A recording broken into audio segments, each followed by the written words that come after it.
Hey folks, Ryan Kennedy here, and I'm coming at you with a topic in today's show that I'm really excited to share because it's one of the most simple, easy things people can start doing that doesn't require any cost, any money, and really makes such a massive impact on your health, but also your quality of life and several other factors. And I think there's a little bit of confusion when it comes to the details. So what I'm talking about is oftentimes referred to as low-level physical activity, aka movement. When most people talk about exercise, they really focus on high intensity stuff, like chronic cardio, going for a run or going and lifting weights at the gym or doing some high intensity interval training. And those are all freaking awesome. I love all those modalities of exercise, but folks tend to underestimate the power and benefits of simply going for a walk. Our society tends to have this extremist mindset, and that if you aren't drenched in sweat doing high intensity exercise, then surely you're not getting much benefit. But this is really far from the truth. And like I mentioned, resistance training, interval training, these are excellent options for building muscle and have far-reaching benefits. But one of the most important aspects to any exercise program when it comes to the kind of big picture is movement throughout the day. The simple act of going for a walk and keeping the body in motion and not staying seated on your butt all day long is so freaking critical and really adds up over the course of the day. And while exercise is really important, like I mentioned, the true key to maintaining a healthy weight or burning fat, having extended lifespan and health span, and this concept of improving our longevity, and just feeling good, having good brain function, good hormonal balance, is constant movement throughout the day. And that adds up to be far more impactful than just a 30 to 60 minute workout.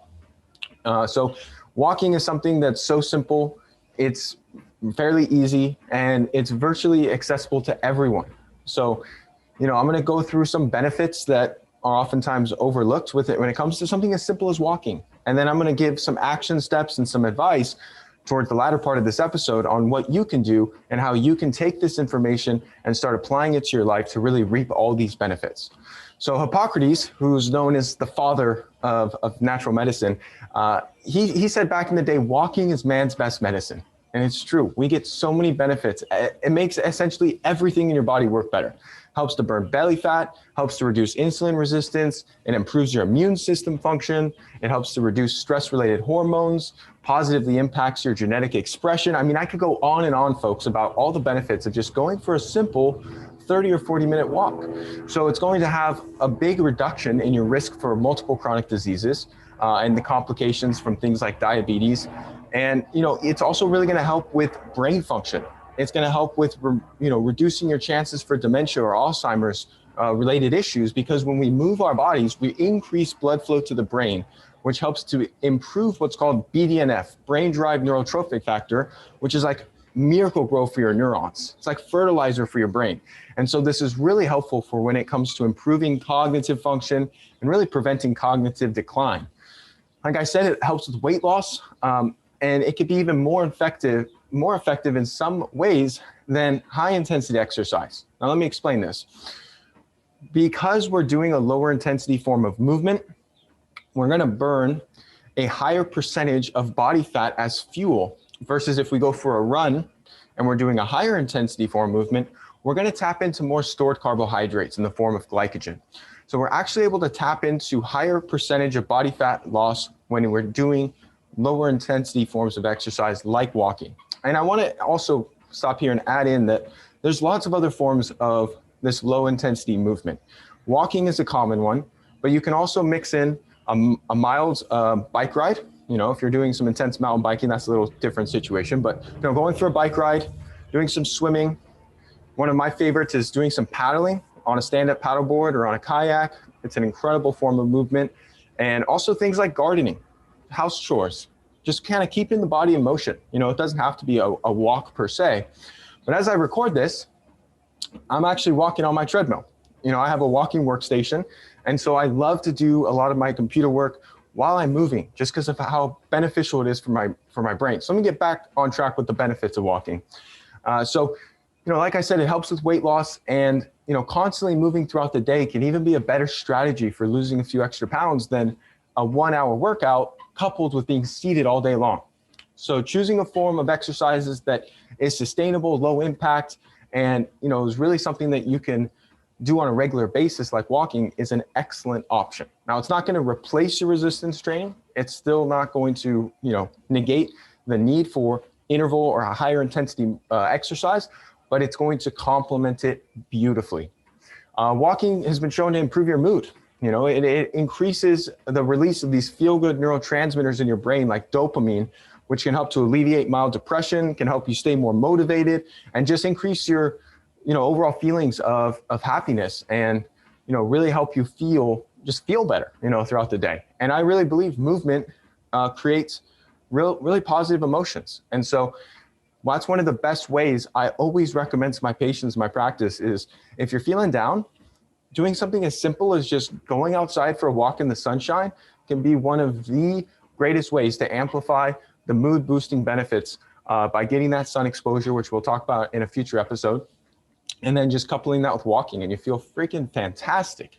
And to even amplify that a level further, kick your shoes off, walk barefoot in the sand or the grass while you're exposing some skin to the sun, and you're really going to tap into the photoelectric effect of the earth and the sun, and it's really going to have a positive response to your biology. So that's one of my favorite things, is just going for a walk on the beach barefoot. We're getting grounded, you're getting sun exposure, you're getting your movements, and kind of hitting multiple levels of benefits with something like that. Moving forward, it helps to reduce insulin resistance, walking and movement in general. So insulin is an important hormone secreted by our pancreas, which helps to normalize blood sugar, among many other things. And one of the foundational problems with many people's diets is the overconsumption of high glycemic carbohydrates, aka starches and sugars, which tend to cause a big spike in blood glucose. And your body normalizes your blood sugar by releasing this hormone insulin from your pancreas. The problem with this is that repeated blood sugar spikes and insulin secretions is that this excess insulin in chronic amounts can lead to insulin resistance and lead to many health problems, because insulin is our body's #1 fat storage hormone. Having too much of it too frequently will lead to massive weight gain. And because it causes your cells to become less sensitive to it, it desensitizes the cells to your insulin. You have to produce more and more to accomplish the same effect.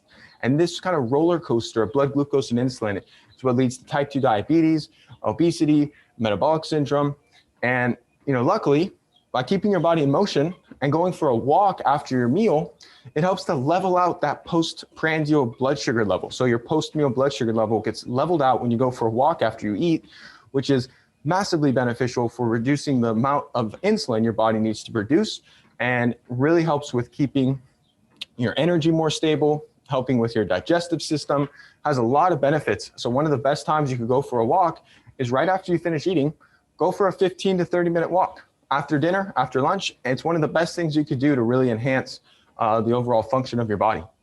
And it's, a lot of studies have also shown just simply taking a walk in nature really helps to support your immune system function. And there's a lot of elements at play with this, everything from compounds that the trees emit in the air that we breathe in that supports our immune system, to the serene environment and the decompression and de-stress that nature provides, but also the movement can really be helpful. So overall, I could continue to go on and on about the benefits of movement, but understand that it's really helpful for balancing hormones, for extending your health span, for positively influencing your genetic expression, and really to live a long, healthy life. Get off your butt and start moving. It's as simple as that. So we oftentimes, when I share this information with patients in my practice or other people, students and people in my courses and programs, they oftentimes ask, like, Ryan, it's tough because I work at a desk in an office and I'm in front of a computer, and, I can't just leave every 5 minutes to go for a walk. And I get that. So here are a few key tips I'm going to cover to incorporate more walking into your lifestyle. So what you need to understand is these things may seem insignificant, but over the course of time, they really add up and they really couple well with each other and have a compound effect. So things simple like parking further from your destination and walking, not spending time circling the parking lot looking for the closest parking spot, but actually doing the opposite, intentionally parking further and then just walking so you get that movement in inherently. taking the stairs rather than the elevator, having a walking buddy or a friend or a family member where you could go out on daily walks, whether it be in the evenings, in the mornings, really, really going to be helpful. And then, having a pet like a dog that you could go walk, that gets you outside, beneficial for your pup, and everyone wins. Adopting a treadmill walking workstation. So that's what I mentioned. I'm on right now. As I go through a lot of my calls throughout the day, answering emails, getting some work done, I love to be walking because it increases your cognitive function. And many of the greatest thinkers throughout history always came up with their best ideas and their best work while they were out walking. So I absolutely love being able to walk and work. And if you have questions about treadmill workstations, feel free to reach out, send me a message, send me an email. I could send you the one that I have and some more information about that. Another thing is making walking part of your post-dinner routine is fantastic. And then another thing that really helps is just setting reminders, setting alarms on your phone or using an app that could just help to remind you to get up and move throughout the day. A couple other things is during your workday, just be mindful that every hour or so, try and get up, even if it's just for 30 seconds or a minute, just to walk around the office, maybe go grab a cup of water, go to the restroom, whatever it might be, and always really utilize your time during your lunch break and just when you do have more freedom over your time to be walking, not to be sitting inside if you have the freedom to get outside and go for a walk. So adding these small changes to your daily habits will make a massive improvement over time. And like I mentioned earlier, I really want to focus in on the benefits of walking after your meals. So walking right when you finish eating can really lead to decreasing that blood sugar and really lead to an overall better glycemic variability, so more blood sugar stability. And what this means in practical terms is it's going to reduce any weight gain or gaining body fat. It's going to reduce brain fog. You'll have better mental clarity. You're going to reduce fatigue, so you're going to have more energy. And it's going to provide all sorts of countless benefits to your long-term health. It's going to aid digestion, so you get better nutrient absorption. And it's going to have just a lot of far-reaching benefits to your quality of life. And this doesn't have to be a walk per se after your meal. Like I said, you could go for a bike ride, do some chores around the house, do some yard work, play with your kids or play with your dog. All these things are going to be great. As long as you're just avoiding being seated and being sedentary, you're going to receive a lot of these benefits. So understand walking is time well spent. One last thing I'll share as we wrap up the episode is the benefits of walking in the morning before you eat breakfast. One of the best things I've found for burning fat, having stable energy levels, maintaining good metabolic health is to go for a walk in the morning before you eat breakfast. And this is such a simple thing that goes a long way, where you couple essentially some herbal tea or a cup of coffee with a 20 to 30 minute walk. The option to go longer, but that's a good minimum, is getting out for 20 to 30 minutes. Ideally outside in the sunshine if you can. I understand if it's winter or if it's really cold out, you might need to walk inside on a treadmill, but going outside, walking outside in the sunshine so you get that natural light, drinking a little coffee or tea, because the caffeine in the coffee or tea is going to accelerate your body's ability to burn fat while you're doing this low intensity exercise, aka walking, in a fasted state before you've eaten breakfast. This works incredibly well, folks, and it's something I do on a daily basis, not just for the body composition side of things, but because of how much energy and how good I feel when I adopt this. So make it a priority. Go for a 30-minute walk after dinner on a daily basis. Start your day with 30 minutes of walking, and then just really focus in on doing more movement throughout the day and minimizing your time spent prolonged seated, and you'll see incredible benefits in all aspects of your health and your overall wellness. So I appreciate you tuning into today's episode. That's all I have for you today. Until next time, hope you tune in to the next episode, and we'll be in touch. Thank you so much for tuning in to today's episode. If you found it helpful, please share it along to anyone else you believe it can serve. You can find the show notes and resources we discussed at ryankennedyshow.com. Be sure to subscribe and leave a review for the show.